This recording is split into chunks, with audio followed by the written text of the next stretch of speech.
Welcome to the You Decide podcast. I'm Dr. Tiffany. We are going to bring you stories of ordinary people who have chosen to live an extraordinary life, outside of their comfort zones and into confidence, possibility, and certainty. You are just one decision away from living your most aligned life, because let's get real, that's what we all want. Welcome. Today we're going to be talking to Dr. Delrae Messer. Delrae is CEO of Free Life Global, a global health and wellness company committed to helping other people transform their lives through nutrition solutions. She graduated magna cum laude. Is that how I say that? Yep. From Northwestern in 2007. Her passion for solving the healthcare crisis started as a young athlete in rural farming community, North Dakota. Woohoo! That's how we met. After creating a sustainable lifestyle weight loss program in her chiropractic office, she moved her business online to coach clients and healthcare professionals with the ability to design her work around her two girls, McKenna and G, 16 and 6 already, crazy. As a single mama, she's passionate about helping women in social impact entrepreneurship, sustainable agriculture, volunteerism, environmental impact, and has created a platform to fundraise for nonprofits through experience-driven events. Her current projects include school gardens, vertical growing systems, promoting positive mental health through contribution, and creating a team of servant leaders who want to make a difference. Woo, that's a mouthful. You are doing amazing work. Welcome. Thank you. Thank you for being here.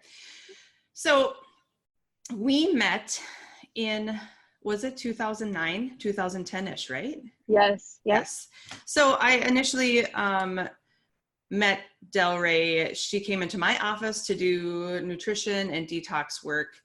And then we hit it off, just being small town, rural North Dakota, morals, values, right? That's kind of how we got connected. So I want you to just share a bit about your journey and go as far back as you choose to. When was like that pivotal moment, probably growing up, that you knew you wanted to help people at the depth that you help? What I really love about you is you are maybe the most disciplined person I know. Like that time that I wanted to go for happy hour and you said, let's go for salads and coffee. Right. Do you remember? Okay. So, but besides that, well, you are, everyone would say that about you, because you see sacrifice differently than many people in terms of your nutrition, your health, your body, your mindset, and your values and your decisions are very aligned. That's what I love most about you. So, and also that you never settle for less. You're never going to put yourself in a place of contentment. You are going to always move through that comfort zone and be something greater. So that's why I really wanted you on, by the way. Awesome. But I want you to share, because I think, the people that you work with are very similar to the people that I work with and talk to every day also, which that's who the listenership is going to be. And we start to get stuck in this cycle of have to, need to, should. And we sometimes lose a vision of who we want to be in that process and who we want to impact. So can you just talk a little bit about like what got you to here, and then we'll just kind of roll on from there. Yeah, absolutely. I really think a large influence that I had in my life for self-discipline, I've always been very, very self-motivated, intrinsically motivated. And it's because I'm a problem solver. So if I see problems, I want to solve them. If I see hurting people, I want to help in some kind. That's just who I am. It's how my brain is wired. But I always say that nothing that we have in our life is due to luck. The opportunities create themselves the more consistent you become to actually creating opportunity. But I will say the one area of luck that I feel I had in my life and where I feel I won the lottery, were my parents. And not a lot of people have that. And because so much of our mindset and our belief systems are hardwired by the time we're 7, I really feel going back to even that time is so important, because there are a lot of people that didn't get that. They got programming that was, you know, fear-based and scarcity-based, and I had a lot of those as well. But I chose to take from my upbringing what was going to help me become more of a problem solver and be more disciplined to really serve more people. So I knew at a really young age that I wanted to be in something in health and wellness, because what didn't feel right was masking symptoms, and what didn't feel right was that people were really sick. It didn't feel right that people were unhappy and unfulfilled, and I wanted to solve that problem. And I knew masking that was never going to be a long-term solution for change. So I was inspired to become a chiropractor because I was a young athlete, and as a young athlete, I learned a lot of self-discipline. If you have to show up for anything, I don't care if you're doing piano lessons or you're an athlete, you know, whatever you have in those younger years really shows up, I believe, later on. So I had a desire to be consistent, because I knew that consistent created results. And the most beautiful gift that I was given is I wasn't a natural athlete. Yeah. I Awesome. was really horrible, actually. The first race that I ran, I got dead last and was lapped twice by the first place runner. And I was so surprised that when I crossed the finish line, my dad was there and looked up at me, and I was so embarrassed. I was like, people are already leaving the stands and I'm finishing. And he looked at me with this level of fulfillment that I really can't explain in words. He said, "You finished. And by the time you're a senior, I see you winning this race." And it was that moment of two lessons. The first one is never forget the joy in your journey, and that it's not about the outcome, it's about who you become in the process. That is the most fulfilling part of growth. And too many people we are now in an instant gratification society, where if we feel like we don't get the result right away, we just dip out. And I encourage people to lean in when you most want to dip out, because usually outside of your comfort zone is where you grow. But we are so conditioned to live small and to dim our light and to fit into a box, because it's just really how we've been taught to live our life. Absolutely. So I knew in that moment that if I did want the result to be winning a state track meet and have excellent academics, and I personally took school very seriously because my parents couldn't afford college. So I knew I wanted a scholarship academically and athletically, because honestly, that was a part of me saying, like, they don't have to worry about it. So I did take that self-discipline seriously. And I learned that what I learned in the process between those 5 years of personal growth and development set me up for a lifetime of success, of a growth mindset instead of a fixed mindset. Because if I would have said, I suck, I am a horrible athlete, I am a disappointment to my dad, I will never be able to contribute to this team the way that I want to, I would have never seen the success in my personal growth through that 5 years. Because how many of us do that? We try something once or twice, we think we have a great idea, but we don't even take action on it because we don't feel like we know how, when in fact the why is so much more important. The why for me was, I wanted to be the first person in my school to create a cross country team because we didn't have one. So I wanted to go first so that many other kids could follow in that footstep and get an excellent experience. So that was number one, was joy in the journey, finding fulfillment through personal growth, contribution, service to others versus actually the end result.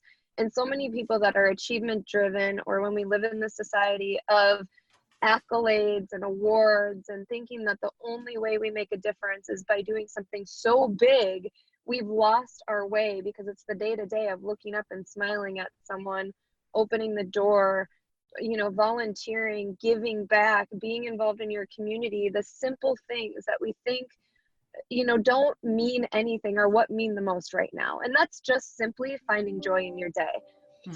So that was number one. He just gave me that ability to look at the journey differently. And two, it's to really let go of the outcome, because I got second place. I didn't get first place my senior year of high school, and it was the most beautiful gift I ever received, because it once again taught me that the outcome or the plan may not be what we expect, but all the beautiful gifts that you get in between are huge. And what it took to get from point A to point B was massive self-discipline and consistency in the very, very, very, very small things. So it was a morning routine, it was goal setting, it was small wins. Because if I went from dead last to just even competing in a certain level, I had to celebrate the small wins. I had to start with a realistic goal that I could achieve so I could move the needle, so that I could move to another goal. And too many people set these unrealistic goals, or these goals that are so far-fetched that we don't celebrate the small wins in between. And it's really challenging to get excited when you don't feel like you're getting anywhere. Or in fact, you can actually say to yourself, what did I learn today? Who did I help feel valued, seen, and heard today? You know, so those were some of my takeaways of finding a different level of joy in honestly being just a really curious person, and asking myself, what am I learning that's more important than the result? I love that. So tell me how you feel. I'm just going to go the sports route for a minute. When you talked about not getting stuck in the accolades and the awards and everybody getting a ribbon, right? That's the stage we are in. Can you tell me how you parent your kids differently, and then how that relates to the big, where McKenna is at 16 in high school sports is a challenge, right? I've been through that and still in it, but tell me how you parent differently, and then how that plays into the whole perspective of how other people are parenting around you. Yeah, I'm no expert, I'll tell you that, but I am somebody that's very vulnerable. That one of the biggest self-limiting beliefs that I had was that I was a really bad mom. And part of that stemmed from, I had my daughter when I was 20 and 21, just turned 21. So I was honestly growing and learning with her. I feel like I made a lot of mistakes. When I look back, I thought they were mistakes. But I realized being vulnerable with her and just sharing, listen, I was trying to figure it out at the same time you were, has freed me of so much guilt and pain. And I think any parent is just really just trying to create a good human at the end of the day. Absolutely. And, you know, we're surrounded now in a world that is so full of highlight reels and so far away from how I grew up, how you grew up. I mean, I would never want to be a 16-year-old right now. With a click of a button, you are comparing yourself to every woman's body that's photoshopped. Absolutely. You know, so instead of trying to put them in a box and not let them out, or trying to protect them from what's happening, I am very open with my communication and help them navigate life by helping them ask the right questions. And once I started asking myself the right questions, everything changed. My life has not gone according to plan. I got pregnant at 21. I had her 3 months old when I started graduate school. It was the hardest thing that I've ever done. I epically failed forward in a couple of businesses, robbing a lot of time from her and my journey together. And I've realized through all of that, what I learned the most was the ability to communicate and be very vulnerable. And when I'm vulnerable with them, I admit that I might not have all the answers, but we can talk through this together and work through it together. And most importantly, I reinforce in them core values, character traits, and I role model everything that I want them to learn, because we learn through behavior more than words, and we learn through action more than words. So everything in my life that I choose to do, I want to positively influence how they see the world, whether it's creating an all-inclusive community of diversity, whether it's treating people with respect and kindness, no matter what. You know, whether it's showing them that massive amounts of abundance that I've been able to create the past few years can be used for good. So I can instill in them a healthy, positive money mindset and that you can build school gardens and greenhouses and do charity work and relief work with a lot of money. So I'm trying to look at all the things in my life that produce such just unhealthy relationships because they were self-limiting beliefs that I wasn't able to work through because I didn't necessarily have a very communicative household.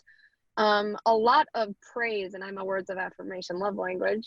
So a lot of me feeling worthy was through praise and accolades of athletics. So I'm very careful on how I praise my girls. I praise them on work ethic. I praise them for failing and trying again. I praise them for grit and persistence and perseverance. I praise them for their kind hearts, their servant hearts. They are problem solvers.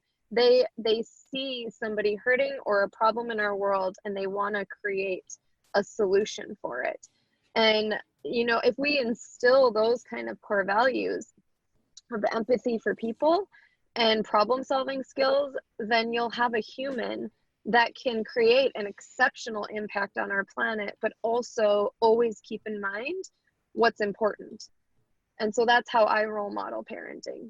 And of course I make plenty of mistakes, but I admit them and I keep trying to be better every day. That's amazing.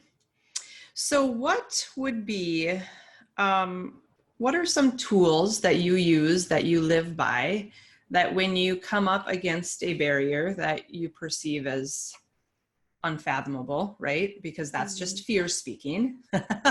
What are those tools that you use to continue to break out of your comfort zone or continue to go against the grain because you've been doing it for years? Share a little bit about that. Yeah, so if you can actually picture a toolbox, most of us either don't even know we have it because we have very little self-confidence, self-worth, or self-belief. We don't even believe that there's tools in the toolbox and it's actually sitting right beside us. We just haven't opened it yet. Or we open it and there's a lot of really rusty tools in there. And we don't want to go and sharpen them again because we feel that it's going to be challenging or it's going to be stressful or we don't have enough resources. You know, these are a lot of self-limiting beliefs that I hear from people. And what's beautiful is I've been in a place in my life where I can say that's just BS. Like that's just BS. I was never gifted opportunity. I wasn't gifted money. I wasn't gifted anything. I created it, and especially with major obstacles in my path. Having my little one, you know, second time around. Now I'm a mom with two daughters from two different dads in a second unhealthy relationship. Not any blame. I take extreme ownership that I didn't know how to communicate well. I didn't know how to align myself with someone that shared core values versus common interests. So I take extreme ownership for everything that has happened in my life. I do not blame, complain, or justify away anything that has happened in my life. And there have been some really, really tough things that have happened to not only myself and maybe some of you that are listening, but it can't be your excuse to not move forward anymore. Reach inside that toolbox and say, if you could write a letter to your persistence in your life, like what would it say? You have achieved something before. You have gotten through a struggle or a challenge before. What did it take in order to do that? It took a self-discipline to look always at the gift and the pain that we've had in our life and the challenges and say, what did I learn from that? I think that's one of the most important lessons that I have ever learned. Because recently, even in the past 3 months, my significant other has been going through some really, really, really tough health challenges that are very, very scary. And I realized that the reason why God put him in my life is because I had this really shiny toolbox beside me to be able to say every day, what's the gift here? Like, how can we find more meaning and purpose in our day, no matter what the outcome is? Like, I have realized that over the past 4.5 years of some of the biggest struggle that I've had, you overcoming that and growing through it and not giving up and leaning into it, all the fear, all the unknown. The reason why people stay in their circle of safety or your comfort zone is because it's very secure. It is comforting. There's safety, there's certainty, No one else will talk about you if you just live in the box that they want you to live in. You know, you can trust that you're never going to fail if you don't try. So of course we stay there. That's certain. And humans love certainty. We love feeling secure and certain. It's why we stay in jobs that we hate. It's why we stay in relationships that don't serve us. It's why we stay in a body that we want to change but continue to abuse it. It's why we cower when we think of having to do something that's scary. And I totally get that because I've been in those places.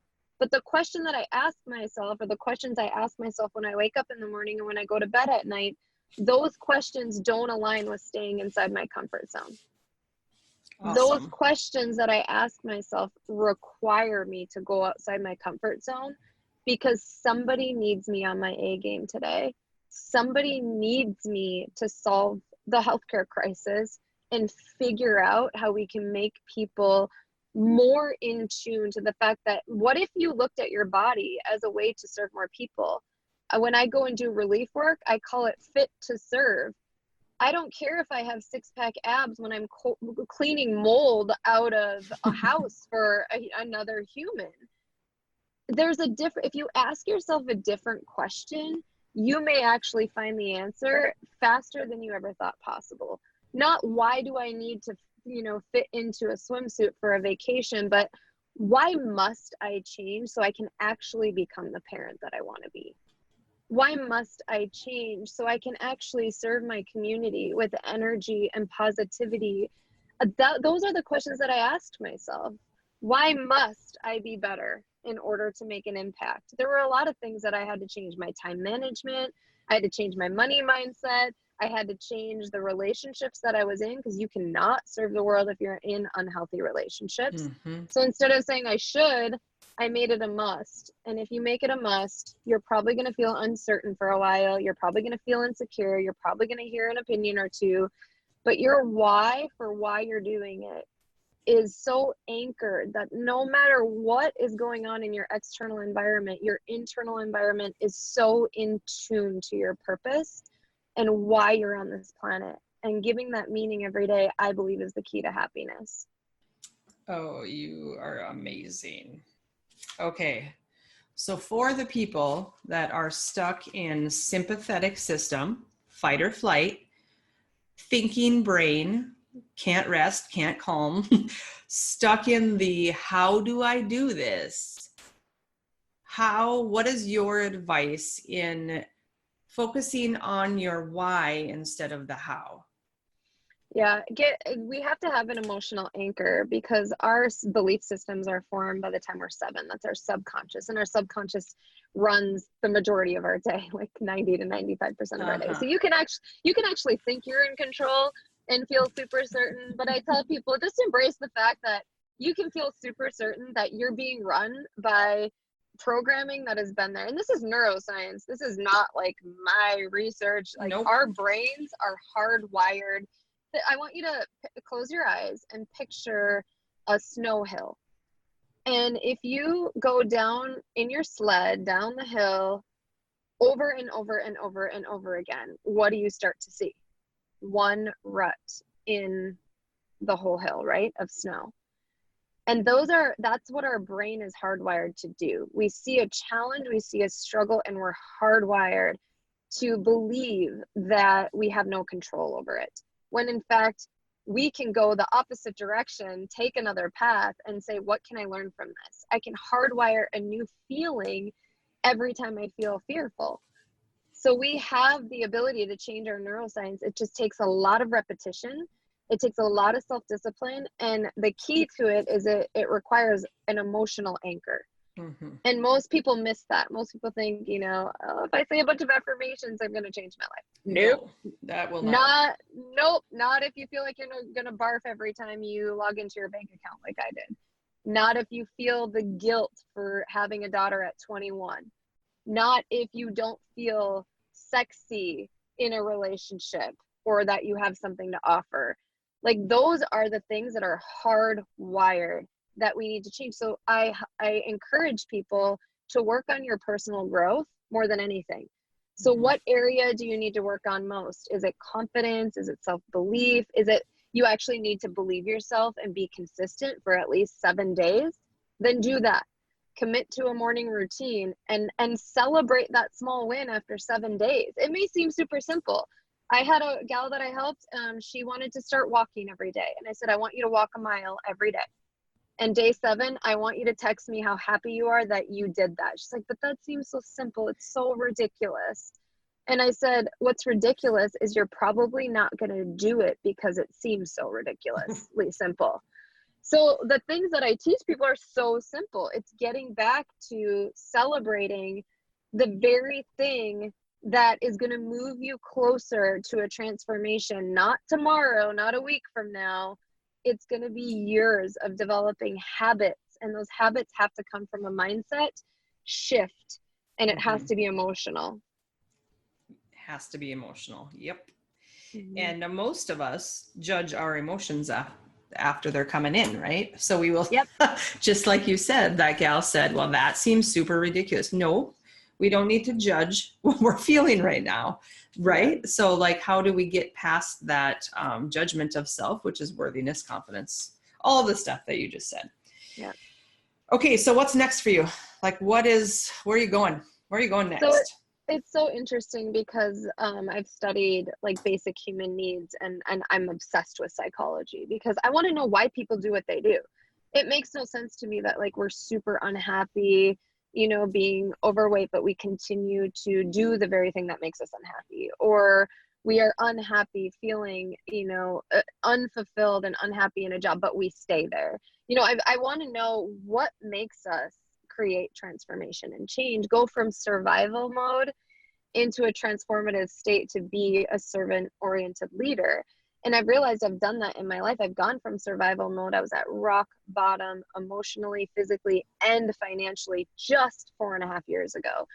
And what I've realized is I found a vehicle that what it does is it started to create a different pattern for me because it required self-discipline. It kind of ripped me open to my biggest self-limiting beliefs that I had to create no truths around.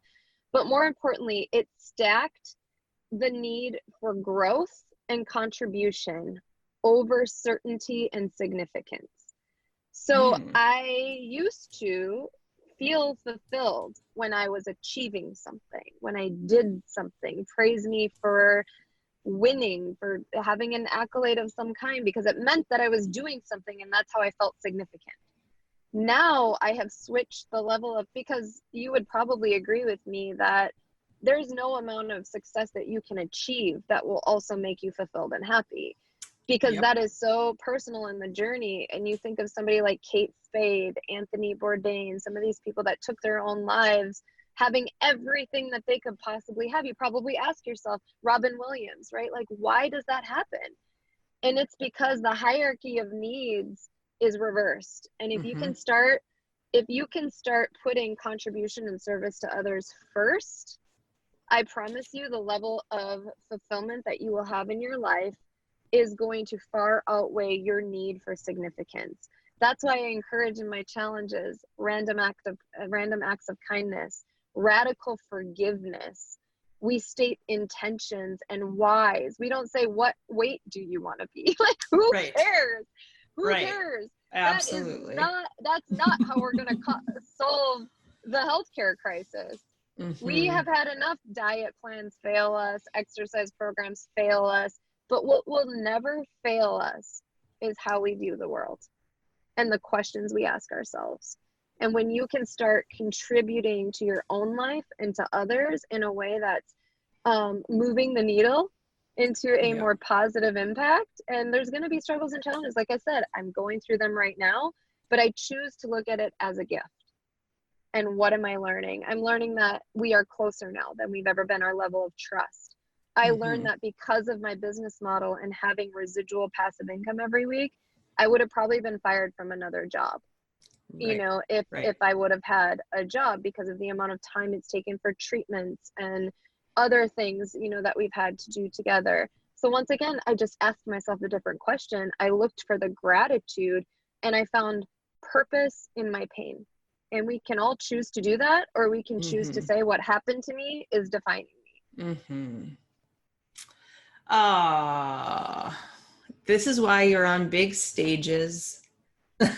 You need to be in front of more people speaking this message, because I think the average person sees the person who looks like they have it all as if they had absolutely no obstacles. And this is why I love what this podcast really means, is really putting a magnifying glass on all of those steps that you took, that you continued to take when it really freaking sucked.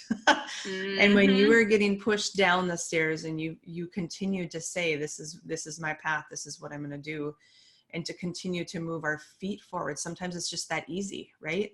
Is to not allow those things to come in to say, ego, I say it is, to say you can't do this, you should just quit right now, and to never give in to what your gift, how to use your gift and the gift that you really have. And unfortunately, I feel like so many people don't think they have that gift, or that they aren't lucky enough to have a platform to share that gift. And I agree and believe and teach the same as you do, in that it is, if you don't work on yourself, we're not gonna ever get there, right? You can No. And it doesn't have to be huge. Like, I think a lot of people think that in order to make a difference, you have to do something so ginormous, or you have to speak on a stage. You just don't. We need more people in our communities solving some of these problems, like being more present with people, being more vulnerable, having like face-to-face communication. It's why everything that I do in my business is through experiences and through events, because I want to see people and I want to pour belief into them, and I want them to feel the energy of community and culture, and most importantly, disconnect to connect. We are hardwired for connection as humans. We were not designed to sit behind a computer screen all day and hope that someone cares about us. Like, we have to change that, especially for our kids. Because now more than ever, there's more mental health problems now more than ever, yet we have more access to positivity now more than ever. There's something wrong with that. It's because we're missing human connection in a meaningful way. Like, if you talk to me, I'm not going to talk about the weather. Like, that is not going to get us anywhere. You know, if I meet somebody, I will ask them, like, what's the biggest struggle or challenge that you've overcome in your life? And how did you do it? Who's your number one mentor? Tell me what you desire in your life and why. And people are like, do you really want to know the answer to that? And I'm like, listen, we would not be talking otherwise. What are we doing here? We're not here to talk about the weather. We are here to connect with each other and be here for each other. So yeah, I get pretty deep with people pretty fast, and they're like, oh. Absolutely. Well, yeah, me too. Many people will say, Tiff, you just can't go that far, that deep so fast. I'm like, what? Like, what else is there? The rest is, like you said, it's BS. It's fake. Totally. Yes, it's absolutely. Which is exactly when we're looking to make an impact in our community with our kids through our work. Fake won't get us there. It won't. And it also requires the courage to be vulnerable, right? The courage to ask different questions, the courage to think different thoughts as to what is really possible in your life. So thank you. You're gonna help a lot of people by your story, because once again, real life stories is connection. That there's no way we can say that that's not true. And hopefully it will take them back into their life and some of these steps that they've also overcome without even maybe knowing that, because we haven't, people don't put a magnifying glass on the whole dash from the time they were born to where they're at now. They put that magnifying glass on the failure, the perceived failure, or the perceived mistake. And then there's the rut and the snow hill, and that's all they see. So, together we can help millions, my friend. Yes, ma'am. Thank you so much for listening and being willing to go all in. Ditch the excuses and the comfort zones and make a decision that nothing can stop you. You can find the show notes below, and I'd love for you to share, subscribe, and rate this podcast, but only if you love it.